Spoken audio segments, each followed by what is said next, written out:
these are that his mother will be a welfare recipient. All right, and then you came into some other types of cases. What did you change to at that point from jury? I didn't change at all. I got rid of some of the jurisdiction I was carrying. Oh, okay. Well, I didn't change to any other jurisdiction. But the juvenile part of that. I got rid of the juvenile jurisdiction, and I got rid of some administrative things like reinstatement of driver's license. That was under my jurisdiction originally. Okay. All right, and now then you have had 5, you are going all over the state, really, hearing some very specialized cases. Yes. One case was a products liability case at St. Charles, Missouri, and it took 10 days to try that case. Okay, now when you say products liability... That's when you sue the manufacturer of a product claiming that the negligent manufacturing caused the person's injury. Those are the kind of cases that yield these big verdicts, including punitive damages. When you read these big verdicts, practically all of them are product liability cases. Okay. Because they've got a target defendant. They got a big manufacturer with a deep pocket. Yes. All right. Now that's like these the breast implant things that's going on right now. That's a product liability case. Now, won't that bankrupt the company? Absolutely. Are we going to drive our company? Now, I'm not defending that. I don't know about whether they were negligent or not, but are we not going to make a manufacturer be afraid to put a product on the market? Well, I point out 2 effects of that. First place, the public ultimately pays the cost of those things. That the only way that the manufacturer can protect himself is to raise the price of the product so high that he can either buy insurance if it's available, or he can become a self-insurer. And when you've got verdicts of $20 million against you, you've got to raise the price of the product to hold on. All right. What about, why these outrageous prices that are being paid? Why does somebody not call a halt to that? Not a cap on the amount that a company would be liable for. A few states have done that.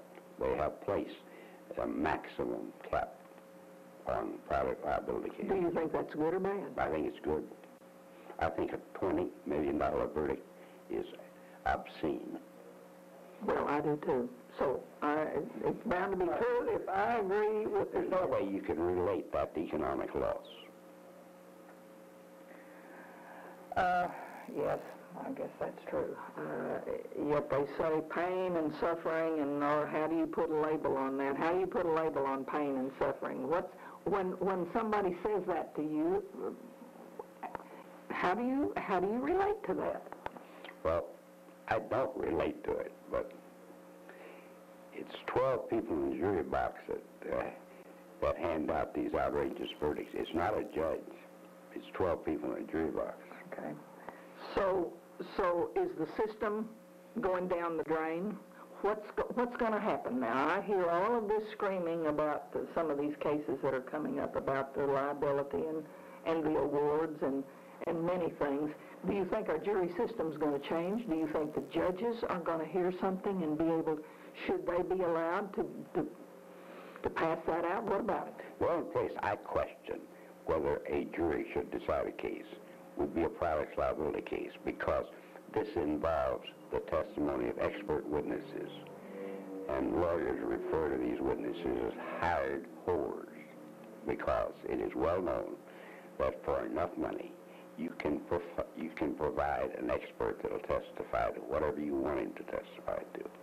But how can 12 people in a jury box, who are none of them engineers, listen to 5 engineers, 3 of them saying one thing, 2 of them saying another thing, and decide which ones of those engineers know what they're talking about? There's no way they can know that. And I think product liability cases ought to be tried by a jury of engineers, because it's engineering testimony that is the expert testimony in a product liability case. Can a judge choose the cases he hears or the cases he does not want to hear? And how does that work? The latter is true. I can refuse to accept an assignment of any case without giving any reason. I can just say, I don't want that assignment. All right. But I cannot select any case. I have no right of But selection. you can turn one down. I can turn one down. Now, what are the usual reasons you would turn some case down? If you know... Well, conflict with my existing schedule. I don't like to accept cases in Kansas City because of the distance involved. I have only refused, I think, on 2 occasions a case. One was it was in Kansas City, and I didn't want to drive that distance. And see, often there are post-trial motions filed. Then I have to go back and hear a post-trial motion. Often, nearly always, if it's an important case, there are pre-trial motions.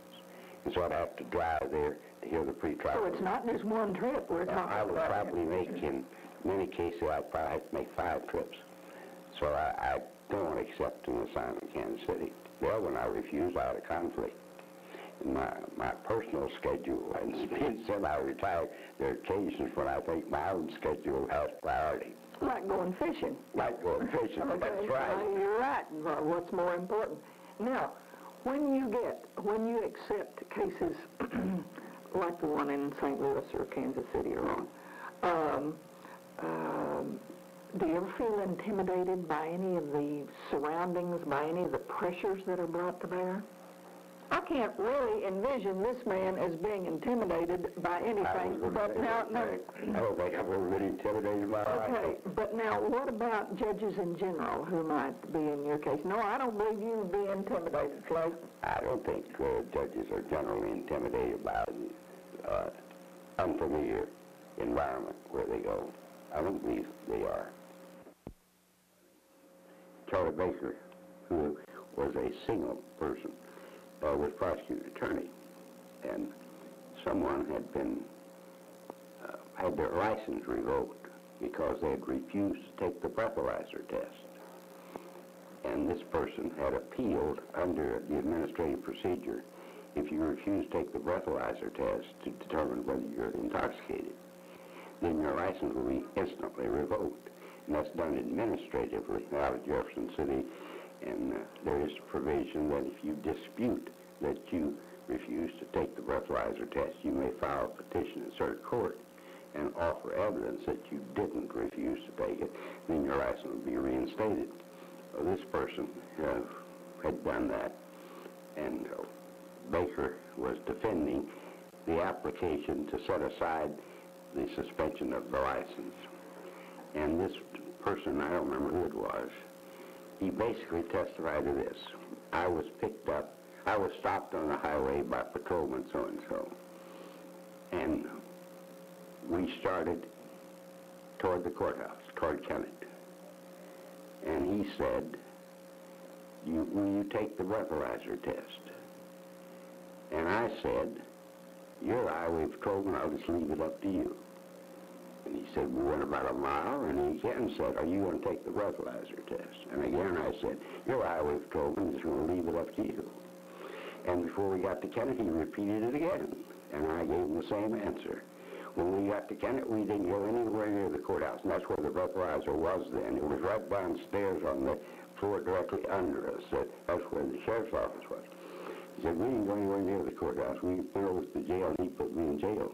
No time did I refuse to take the breathalyzer test. So Charlie Baker, who hadn't interviewed the highway patrolman, but just assumed that any time the highway patrolman reported he'd refused to take it, that he would support that position. And I knew the highway patrolman. And if I could remember his name, you would remember him. And he was a very religious man. And I mentally said to myself, whatever that highway patrolman tells me, I'm going to believe, because I had total confidence in him. So Baker put him on the stand, and he says, tell the court what happened when you took him into custody. He said, well, just about what he said. And so Baker's eyes got big, you know. And he said, well, did he say to you, you're a highway patrolman, just leave it up to you? He said, yeah, that's what he said. So at that point I said, Mr. Baker, you're a single man. when you take your best girlfriend out on one of these country roads about midnight on Saturday night, and you park, and you pop the question to her, and she says, Mr. Baker, I'm just going to leave it up to you. Would you consider that a refusal, or would you start the car and come back to Kennett? Make her start laughing, smile, will pick a wolf. Oh, you have had some great things. Well, you have had some. We've been in the jury room of the Dunklin County Courthouse, and you have been listening to some observations by Judge Flake McHaney, who's had 20 years of experience. And Judge McHaney, we have high regard for you and for what we've seen and observed and read through the years about your time on the bench, and I'm glad you're still working. I'm glad I'm still working too. In fact, every morning I'm glad when I wake up. When you get my age, Rosemary, that's... you're glad to be anywhere. You're glad to be anywhere, yes. And I intend to continue to work as long as I'm healthy. Good. And I've been very fortunate in that regard. Good. You have been watching Time for Talk. Time for Talk is a community betterment service designed to cooperate with our local community betterment program.